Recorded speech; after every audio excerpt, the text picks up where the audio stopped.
एक प्रश्न जो मुझसे बहुत बार किया जाता है, आज भी हुआ,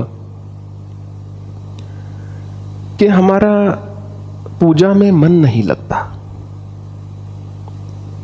कि भक्ति करने बैठते हैं, ईश्वर के समक्ष बैठते हैं और मन नहीं लगता, मन कहीं और भाग जाता है। तो मन को कैसे लगाया जाए? पहली बात तो यह है कि ऐसा कोई भी नहीं होता जिसका हर रोज मन लगे। तो यदि मन ना लगे तो ऐसा मत सोचो कि आप में कुछ कम हो गया है, कि आपके भाव में कमी है, या आपके प्रेम में कमी है, या आपकी भक्ति में कमी है, या आप में कमी है। ये सब चीजें सत्य हैं।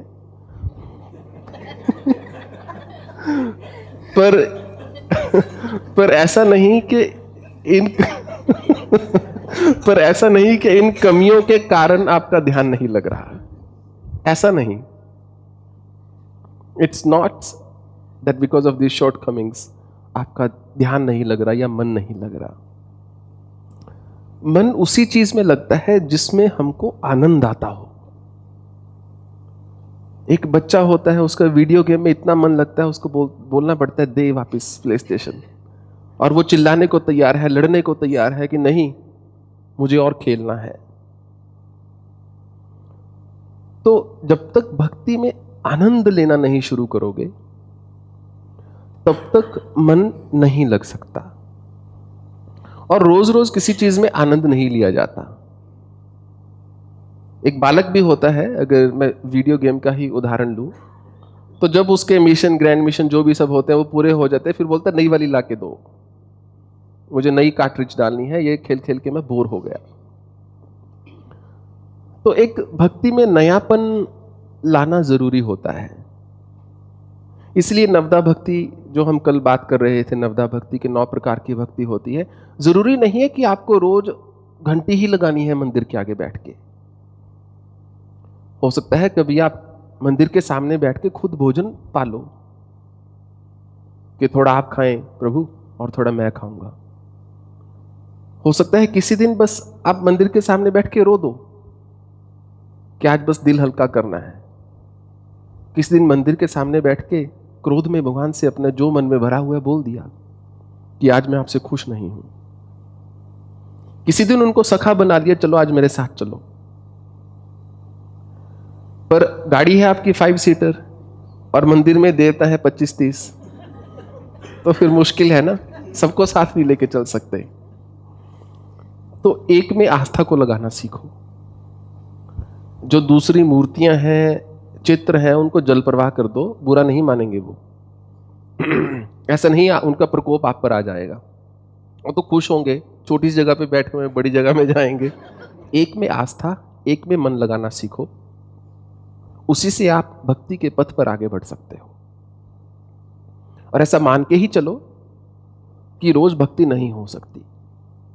और दूसरा सबसे महत्वपूर्ण प्रश्न जो अपने आप को पूछना है कि जब मैं भक्ति करने बैठता हूं या बैठती हूं, मैं चाहती क्या हूं या मैं चाहता क्या हूं? किसको बोलते हैं कि मेरा मन लग गया? ऐसे तो मन किसी भी चीज में नहीं लगता। विचार तो हावी होते हैं, इधर भाग रहे हैं, उधर भाग रहे हैं, भावनाएं इधर की हैं, उधर की, तो मन तो कहीं नहीं लगता। जब हम ये बोलते हैं कि मेरा आज पूजा में, अर्चना में, आराधना में, ध्यान में, भक्ति में मन नहीं लगा, उसका अर्थ क्या है? क्या आप ये सोच रहे थे कि मैं आधा घंटा बैठा हूं या 20 मिनट बैठा हूं और मैं केवल ईश्वर के बारे में सोच रहा हूं उस समय? अगर वही करना है तो फिर पास बैठने की क्या आवश्यकता है? वो तो कहीं भी बैठ के सोच सकते हो। तो मेरे अनुसार भक्ति मन लगाने के लिए नहीं की जाती। भक्ति में मन लग ही नहीं सकता। भक्ति तो रस का आस्वादन, रस का स्वाद लेने के लिए की जाती है, कि आप ईश्वर के समक्ष बैठे हैं और आप उनसे अपने समस्त भाव प्रकट कर रहे हैं और आप ईश्वर को प्रार्थना कर रहे हैं, आप अपनी कृतज्ञता प्रकट कर रहे हैं कि I am just very thankful to you, I am just very grateful to you. इसलिए नहीं कर रहे कि एक स्तुति जोर से करने की कोशिश कर रहे हैं, प्रभु आवाज पहुंच रही है कि नहीं पहुंच रही। वो अज्ञानता है, वो भक्ति नहीं है। उसको भक्ति नहीं की संज्ञा नहीं दी जा सकती। भक्ति वही है जिसमें आप पूर्ण महसूस करो कि ठीक है आपने मुझसे ले लिया जो मुझे पसंद था, या ठीक है आपने मुझको वो नहीं दिया जो मुझे चाहिए था, परंतु फिर भी इस बात से मैं अभिज्ञ नहीं हूं कि ऐसा बहुत कुछ है जो आपने दिया है। मैं जानता हूं ऐसा बहुत कुछ है जो आपने दिया है, यदि मुझसे ले लिया जाएगा तब मुझे इसकी कीमत पता चलेगी। तो प्रार्थना भिक्षा नहीं होती। आप निर्णय करके बैठो, आप देने के लिए बैठे हो या लेने के लिए बैठे हो।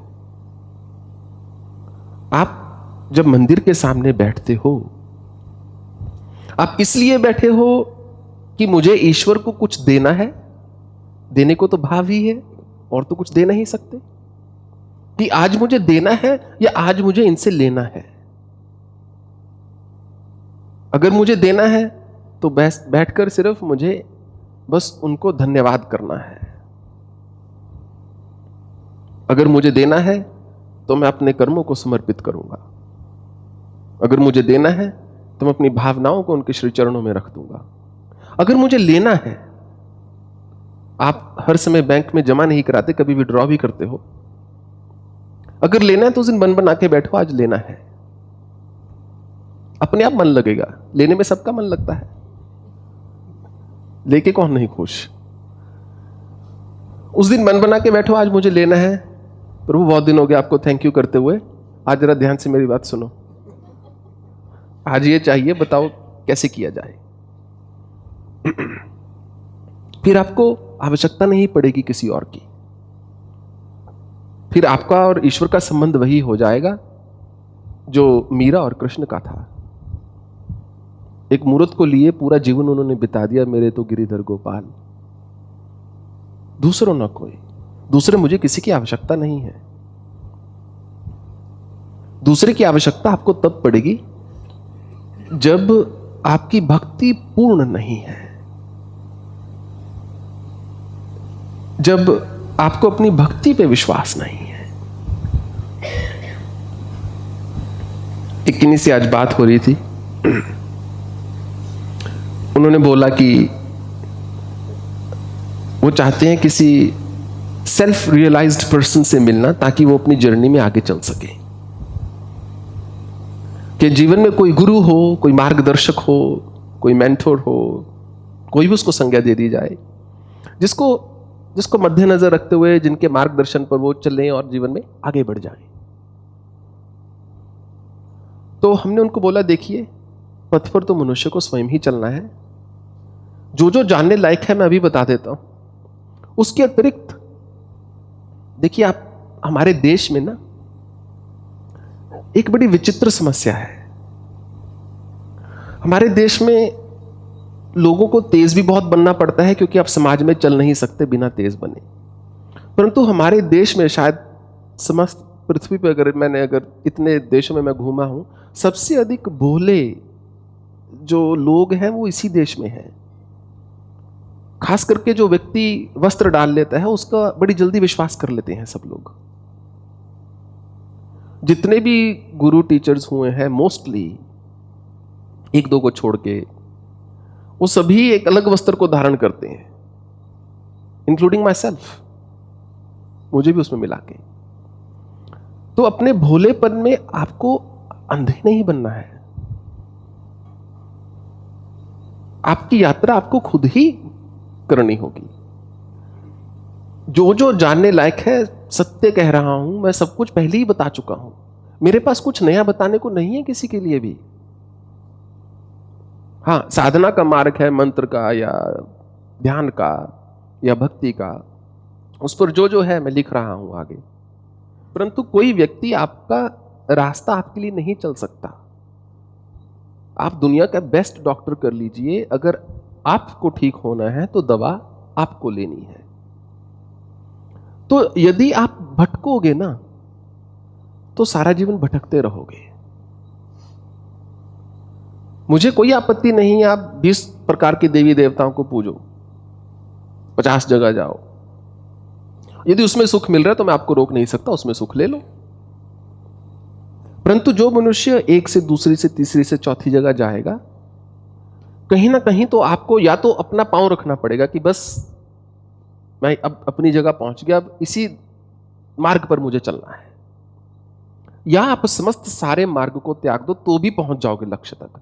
सारे गुरुओं को छोड़ दो, मंदिर में बस एक देवी देवता को विराजमान कर लो, चाहे आप निराकार की पूजा करते हो, चाहे निरंकार स्वरूप में करते हो या साकार स्वरूप में करते हो, वो सबको छोड़ दो। मेरी सच मार, सबकी किताबें पढ़नी बंद कर दो, मेरी भी। अगर और गुरु इंटरनेट पे लिख रहे हैं उनको भी पढ़ना बंद कर दो। Believe me, just shut your self out from all this noise. ये शोर शराबे से अपने आप को मुक्त कर दो और बैठ के केवल आराधना करो, ध्यान करो, जप करो। ज्यादा से ज्यादा आप गुरु से क्या पूछेंगे? पहला, क्या मैं ठीक चल रहा हूं? दूसरा, मेरा यह अनुभव हो रहा है जी, इसका क्या मतलब है? या तीसरा, मुझे यह स्वप्न आया, इसका क्या मतलब है? चौथा, मुझे अनुभव हुआ आप आए थे, क्या आप वास्तव में आए थे? All those things. इसके ज्यादा तो कुछ नहीं है और पूछने को, कहने को। ये प्रश्नों में कुछ नहीं पड़ा है।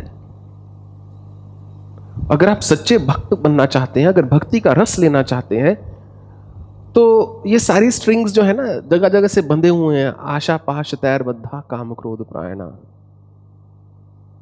आशा के पाश में मनुष्य बंधा हुआ है। गुरु से भी आशा है, पति से भी आशा है, पत्नी से भी आशा है, बच्चों से भी आशा है, सरकार से भी आशा है, समाज से भी आशा है, स्वयं से भी आशा है। इनको काटना होगा, पाशों को। और इसको काटने के लिए किसी दूसरे की आवश्यकता नहीं है। आपके मन का सत्य आप जानते ही हैं। फिर भक्ति में रस आना शुरू होगा। अपने कर्म से भाग के किसी ने आज तक भक्ति में रस नहीं लिया है। बुद्ध भी साक्षात जो यशोधरा को छोड़ के गए, तो 6 वर्ष में जब वो वापस आ गए तो जीवन को उन्होंने एक अपने ध्येय दे दिया और समाज में ही तो थे। उनका स्वयं का बेटा राहुल उनके संघ में शामिल हो गया था। आज ही हम बात कर रहे थे कि गृहस्थ का त्याग के आप वो सन्यास नहीं होता है। निज निज कर्म निरत श्रुति रुति तेहि कर फल पुनि विषय विरागा। तब जाके मन में वैराग्य उत्पन्न होता है जब आप अपने पथ पर चलते रहते हैं, चलते रहते हैं। बहुत आंधी आएगी, बहुत तूफान आएंगे, बहुत विपरीत विकट परिस्थितियों का सामना करना पड़ेगा, कोई बात नहीं, कर लेंगे, मर तो नहीं जाएंगे। मर भी गए तो क्या है, दूसरा शरीर धारण करेंगे, फिर से आप बालक बनोगे, फिर से एक सुंदर जीवन को व्यतीत करोगे, फिर से माता पिता को परेशान करोगे, फिर से दूसरों के नाक में दम करोगे, फिर से बड़े होगे कि नहीं, फिर से स्वस्थ शरीर मिलेगा, फिर से आनंद लूटोगे। अच्छी बात है मृत्यु, तो कोई बुरी बात नहीं है। और कहने की नहीं, मैं तो खुद जाने को तैयार हूं समाज छोड़े, मैं आज चल दूं। ऐसा क्या है संसार में विशेष? शरीर को सुबह उठाया, नहलाया, धुलाया, सारा दिन शरीर को ड्रैग किया, फिर रात को उसको सुला दिया, फिर सुबह उठाया, फिर वही नृत्य, फिर वही ढाक के 3 पात प्रतिदिन। पर ठीक है, अब ऐसा है, ऐसा ही है, इसी को जीना है। तो जो मुझे नित्य प्रति नया जीवन जीने को मिलता है, उसको मुझे कैसे जीना है? उसमें थोड़ी भक्ति होनी चाहिए, थोड़ा कर्म होना चाहिए, थोड़ा धर्म होना चाहिए, थोड़ा दान होना चाहिए, थोड़ा यज्ञ होना चाहिए, थोड़ा तप होना चाहिए, थोड़ी दया होनी चाहिए, थोड़ी प्रसन्नता होनी चाहिए। 24 घंटे कोई नहीं प्रसन्न रह सकता। उसके दांत खराब होंगे जिसके हर समय बाहर दिख रहे हैं। सच कह रहा हूं, संभव नहीं है कि हर समय व्यक्ति हंसता रहे। जो हर समय हंसता है वो ढोंग कर रहा है। कभी दुख के पल भी आते हैं जीवन में, और दुख में भी एक असीम सुख होता है। दुख में आप इतना पास पहुंच जाते हैं स्वयं के और ईश्वर के, जो सुख कभी नहीं दे सकता आपको। ये जो वरदान है ये केवल दुख को प्राप्त है। तो दुख भी आता है तो क्यों ना सोचा जाए, ठीक है, बहुत अच्छा, अब मैं यही कर लेता हूं। जब इस अवस्था में रहना शुरू कर देंगे तो देखना, भक्ति में मन लगने की तो बात दूर है, आपको भक्ति में से निकलना मुश्किल हो जाएगा। सखा धर्म में असरथ जाके, जीतन कतहूं कहूं रिपु नहीं ताके। अरे तुम सारी बात छोड़ो लक्ष्मण, जिसके पास ऐसा धर्म का रथ आ जाता है उसके लिए ये तो छोड़ो वो जीतेगा किसको, उसके लिए कोई लड़ने को नहीं बचता वापस, कोई शेष ही नहीं रह जाएगा। ना आपकी लड़ाई आपके विकारों से रह जाएगी, ना समाज से, किसी से नहीं, क्योंकि आप अपने आप में संपन्न हो जाओगे। भक्ता माम भी जानती यावश अन्य सस्मी तत्वता ततो मा तत्वत ज्ञाता विष्टे तदंतरम।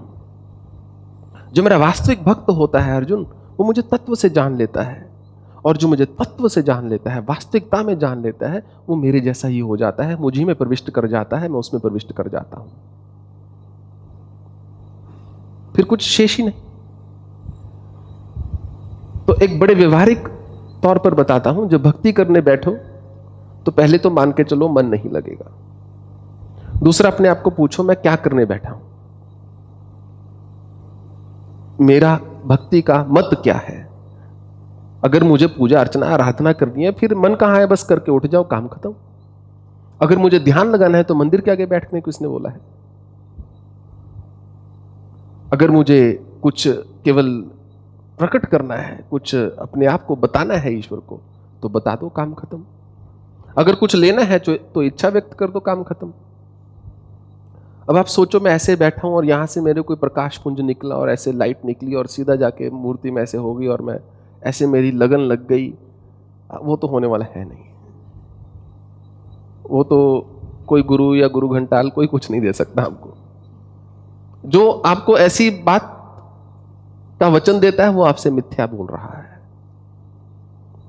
उस अवस्था तक पहुंचने के लिए एक बड़े ही कठिन मार्ग से गुजरना पड़ता है। कुछ समय के लिए हो सकता है, कुछ वर्ष, हो सकता है कुछ जीवन। अपनी इच्छाओं को मारना पड़ेगा, स्वयं को मारना पड़ेगा, अपने अस्तित्व को खत्म करना होगा, अपने अहंकार को पीछे रखना होगा। और अहंकार जो है हर समय तैयार है, अहंकार कभी नहीं बैठता। अहंकार के आगे कुछ क्षण के लिए जैसे करुणा आ जाती है, दया आ जाती है, या दूसरे भाव आ जाते हैं, उसी प्रकार जैसे सूर्य के सामने बादल आ जाते हैं, पर ज्यादा देर नहीं टिकते वो। आप अच्छे से अच्छे हो, कोई आपको थोड़ा सा बुरा बोल दे, आपको व्यक्ति उसी क्षण बुरा लगना शुरू हो जाएगा।